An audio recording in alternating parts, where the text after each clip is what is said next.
마크 레오나르도도 아주 특별한 길을 걸었습니다. 이분의 성서도 메주거리에서부터 시작이 되었습니다. 1964년생이고 독일 분이십니다. 작년 6월 서재 수품을 받았습니다. 합스부르크 주교자 성당에서입니다. 합스부르크에서 서재 수품을 받으셨고 이분 같은 경우는 아주 늦게 성서를 받았습니다. 즉 신학과정을 마치고 신학과정에 들어가기 전에 사실 이분은 경찰이었습니다. 특별히 세상에 굉장히 유명한 정치가들의 이 보디가드라고 표현할 수 있죠. 보디가드였습니다. 이분은 사실은 굉장히 늦은 나이에 메주거리에서 성소를 받습니다. 메주거리의 성당 뒤쪽 야외제대 쪽에서 로사리오 기도 중에 성소를 받게 됩니다. 하느님과 사람 사이에 가교 역할을 하고 싶고 사람들이 카톨릭 신앙으로 들어갈 수 있도록 격려를 하고 싶습니다. 라고 표현합니다. 하느님의 사랑이 가장 크다라고 했습니다. 우리들에게 힘을 주는 말씀을 하고 계십니다. 모든 상황 속에서 하느님의 사랑이 최고라고 말씀하시는 신부님 마르코 레오나르도 신부님의 말씀을 듣도록 하겠습니다.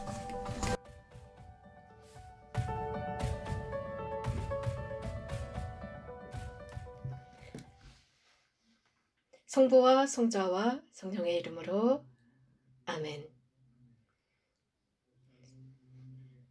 예수 그리스도의 이름으로 여러분들 모두에게 인사를 드립니다. 저는 마르코 레온하르트입니다. 저는 47살입니다. 저는 사제가 된 지 7개월 되었습니다. 저는 합스부르크 교구 소속입니다. 독일 중부 지역입니다. 오늘 여러분들에게 이 메주거리 컨그레스 온라인을 통해서 제 이야기를 하게 되어서 기쁘게 생각합니다. 하느님께서 어떻게 제 삶에 들어오셨는지 말씀을 드리게 되었군요. 또 이런 상황 속에서 메주거리가 어떤 역할을 했는지 말씀드리겠습니다. 저는 카톨릭 집안 출신입니다. 저는 신앙 속에서 저를 키워주신 부모님께 감사를 드립니다. 세례 성사를 받고 그리고 견진 성사를 받았지만 저는 늘 교회와 하느님에 대해서는 무관심이었습니다. 저는 제 삶에 충실했습니다. 기쁘게 유쾌하게 살았습니다. 좋은 차, 이쁜 여자들, 그리고 최고로 좋은 핸드폰, 늘 인포메이션, 늘 정보를 얻기 위해서, 업데이트하기 위해서 최신형의 핸드폰, 그리고 저는 여러 스포츠에서 성공한 남자였습니다. 제가 가장 좋아하는 스포츠는 축구였습니다. 그러다가 저희 아버지처럼 저도 경찰이 되기로 했습니다. 심지어는 아버지와 함께 경찰로서 함께 근무를 했습니다. 저는 이렇게 경찰직에 있으면서 대단히 승승장구했습니다. 심지어 저는 경찰 학교에서 훈련관이었고 그러다가 리트 지역의 경찰 총감독까지 했습니다. 아주 특별한 일. 예를 들어서 중범죄 특수수사대 대장이었습니다. 그러다가 저는 유명한 정치가들의 경호대장이었습니다. 그래서 저는 10년이 넘는 오랜 기간 동안 정부 요직에 있는 사람들의 경호를 맡았습니다. 그래서 독일의 수상인 안젤라 메르켈 경호대장이었고 미국의 대통령 조 바이든의 그 경호를 맡기도 했습니다. 지금 이제 대통령이 되었죠. 이런 어떤 경호 서비스를 하면서 예루살렘도 갔고 뉴욕, 파리, 전 세계 곳곳을 경호를 하면서 방문을 했습니다. 이것은 저의 일이었고 전문직이었고 저의 꿈이기도 했습니다. 그러면서 저는 모든 것 속에서 저는 아주 멋진 사람이 되고 싶었지만 내면적으로는 불행하다고 느꼈습니다. 어떤 공허가 저를 가만두지 않았습니다. 지속적으로 어떤 불행이라고 할까요? 알 수 없는 불안이 저를 계속 건드렸습니다. 20년 전에 축구를 하다가 저는 스포츠에서 여러 가지 좋지 않은 일들을 당했습니다. 그러면서 인생에 대해서 다시 한번 생각하기 시작했어요. 내가 왜 살고 있는 것일까? 죽음 뒤에 무엇이 오는 것일까? 그러면서 제가 이런 생각을 했지만 저는 하느님은 미처 생각하지 못했습니다. 하느님께서 나를 행복하게 해주시려는 과정이구나 이걸 못 느꼈습니다. 그러다가 저는 어떤 신앙학교에 들어갔습니다. 그때 어느 한 신부님과 수녀님을 통해서 다시 한번 우리 신앙의 기본적인 진리를 배웠습니다. 그리고 기도하는 법도 다시 배웠습니다. 이렇게 저의 새로운 회개가 시작이 되었습니다. 더욱더 발전하는 신자였습니다. 모든 면에서 저는 발전했습니다. 심지어는 하나님과의 관계도 발전했죠. 그러니까 제 마음 안에 아주 큰 평화가 자리했습니다. 그리고 약 6년 정도 뒤에 스포츠에서 어떤 그 불행을 당했죠. 그리고 나서 저는 버스를 타고 메주거리를 향했습니다. 거기에서 무엇이 나를 기다리고 있는지 몰랐습니다. 어떻게 로사리오 기도를 하는지도 몰랐습니다. 그곳에 도착했을 때 제가 할 수 있는 것은 거기에 그 메주거리에 살아있는 신앙이었습니다. 5만 명이 넘는 젊은이들이 모여 있었고 500명이 넘는 사제들이 미사를 봉헌하는 유스 페스티벌이었습니다. 야외지에 대해서 거룩한 미사를 봉헌하는 500명의 사제들 평화롭게 침착하게 정말 어떤 경찰의 컨트롤도 없이 정말 평화롭게 미사를 봉헌하는 5만 명과 500명의 사제들 놀라웠습니다, 여러분. 그 뒤 제 삶을 고해하는 것은 어렵지 않게 되었습니다. 즉, 제가 완전히 이런 모든 과거로부터 자유로워졌습니다. 메주거리의 열매, 첫 번째 열매는 집으로 돌아올 때였습니다.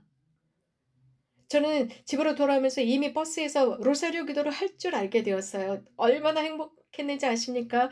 저는 너무 행복해하면서 집으로 돌아왔어요. 그리고 그때부터 6개월 동안 물론 제가 어려운 일을 하고 있음에도 직장에 다니고 있음에도 불구하고 하루에 15단의 로사리오 기도를 매일 드렸습니다. 그리고 거룩한 미사에 주일뿐만 아니라 평일에도 미사에 참여하기 시작했습니다. 제가 경호 서비스를 하고 있으면서도 저는 미사에 평일에 참여했습니다. 정말 열심히 참여했습니다. 하나님께서 제 모든 것을 알고 계십니다. 그러면서 저는 혹시 하나님께서 나를 사제성소로 부르시는 것은 아닐까? 하지만 그런 생각을 저는 즉시 지웠습니다. 왜냐하면 저는 국가 공무원입니다. 평생을 국가 공무원으로 살았고 월급도 높은 사람인데 이런 위험을 감수할 필요는 없지라고 생각했습니다. 단순하게 그런 질문, 제 안에 있는 그 자문이 저를 가만두지 않았어요. 계속 흔들었습니다. 그러다가 33일 몽포르 성인의 봉헌기도 를 하면서 삼위일체께 저를 봉헌했습니다. 그때 성모님께서 그 이후에 성모님께서 저를 동반해 주신다는 것을 깨달았습니다. 저에게는 열쇠와 같았습니다. 즉 저의 모든 인생을 성모님께 봉헌했습니다. 어떤 새 사제가 첫 강복을 할 때 모든 것을 다 하느님께 봉헌했습니다. 저의 경찰직, 경호직 그걸로 저는 제 삶 안에서 만족하지 못했습니다. 저는 로사리오 기도를 굉장히 많이 드렸고 성경 말씀을 읽었고 규칙적으로 참여했고 규칙적으로 미사에 참여했고 규칙적으로 고해 성사를 받았습니다. 그럼에도 불구하고 하나님께서 저에게 답을 주시지 않았고 그 답이 무엇인지도 몰랐고 하나님께서 저에게 무엇을 원하시는지도 몰랐습니다. 발현 20주년 되던 해에 다시 메주거리에 갔습니다. 거기에서 무엇인가 결정적인 답을 찾고 싶었죠. 제가 독일어 미사에 참여했을 때 강론 중에 신부님께서 하신 말씀, 그 말씀을 통해서 하나님께서 저를 부르신다고 깨달았습니다. 사제를 통해서 직접 부르신다고 느꼈습니다. 그 신부님께서 지닌 모든 것을 팔고 나를 따라와라. 그 말씀이 저에게 직접적으로 제 마음에 가격이 되었습니다. 저는 정말 전율을 느꼈습니다. 미사가 끝나고 밖으로 나와서 저는 성당 뒤쪽에 있는 빛의 신비 5단까지 갔습니다. 성체성사를 세워주심을 묵상합시다. 그 자리에서 저는 하나님께 말씀드렸습니다.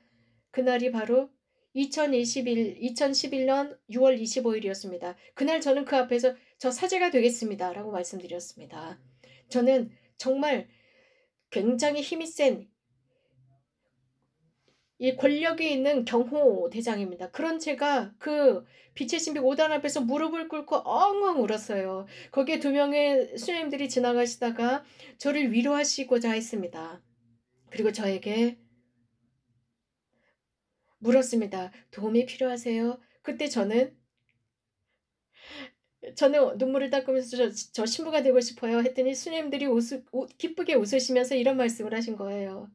저를 위해서 기도해 주시겠다고 말입니다. 얼마 지나지 않아서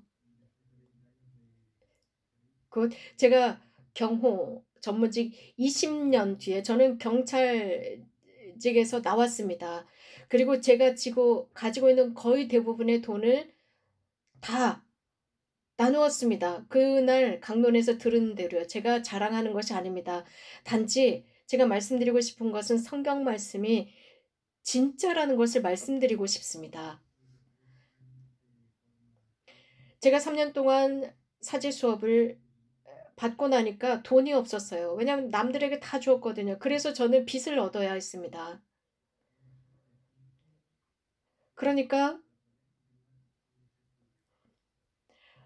그러니까 3개의 숫자가 넘는 돈을 저는 빚을 얻어야 했습니다. 제 신학과정 공부를 마치기 위한 돈이었습니다. 그런데 하나님께서는 저를 혼자 남겨두지 않으셨습니다. 즉 누구든지 주는 사람은 받을 것이다. 누구든지 씨를 뿌리면 거두어 드릴 것이다.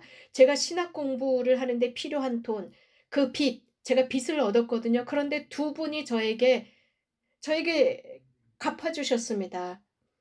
2분은 서로 다 다른 분이었습니다. 제가 이런 빚을 지으면서 공부를 하는 신학생이라는 것을 모르는 그 2분이 서로 다른 분들이 저에게 이 돈을 주신 것입니다. 사람들은 자주 저에게 묻습니다. 제가 경찰직을 나올 때, 사임할 때 진짜 생각 잘한 거냐라고 묻습니다. 하지만 저는 지금도 제가 경찰직을 그만둔 것을 후회하지 않습니다. 이제는 신앙이 없는 삶은 상상하기 어렵습니다. 제가 메주고리에 가기 전에 저는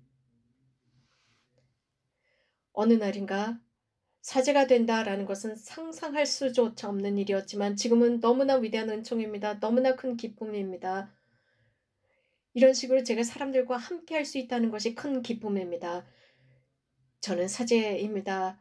그래서 하나님이 계신다라는 것을 선포할 수 있는 사제입니다. 하나님께서는 당신이 먼저 사람들을 찾아가신다는 겁니다. 그리고 당신을 드러내 보이십니다. 이사야 55장에서 주님을 찾아라. 그분께서 너를 찾으실 수 있도록 찾아라.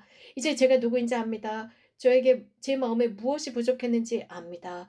하느님이 안 계셨던 것입니다. 사랑하는 형제자매 여러분, 메주거리가 없었다면, 즉 하늘이 그렇게 가까이 이 땅 곁에 있지 않았다면 저는 지금도 사제가 되지 못했을 것입니다. 하느님의 사랑의 중심, 성사들을 통해서 당신의 사랑을 우리에게 주고 계십니다. 하지만 불행하게도 평화의 모후께 저는 감사드릴 기회가 없었습니다. 정말 하느님께서 좋아하신다면 제가 메주거리에서 10년 전에 약속드린 것처럼 저의 첫 미사를 저는 메주거리 성야고보 성당 제대에서 저 첫 미사를 봉헌하고 싶습니다. 특별히 모든 사람들에게 고맙습니다. 저를 위해서 보이지 않는 곳에서 기도해 주셨고 저를 위해서 희생해 주셨고 또 다른 신학생들을 위해서 기도해 주신 모든 분들께 고맙습니다. 기도로 저의 체험을 마치겠습니다. 하느님과 성모님은 우리들을 부르십니다. 성모님께서는 메주거리의 메시지를 통해서 특별히 우리를 기도로 초대하십니다. 기도하여라. 기도하고 기도하여라. 사랑하는 얘들아 라고 말씀하십니다. 지금은 그 어느 때보다도 기도가 가장 필요하다. 기도를 어떤 것으로도 대신할 수 없다고 했습니다. 그렇습니다. 기도를 멈추지 맙시다. 고맙습니다. 항상 영원히 주님을 찬미합시다. 성부와 성자와 성령의 이름으로 아멘.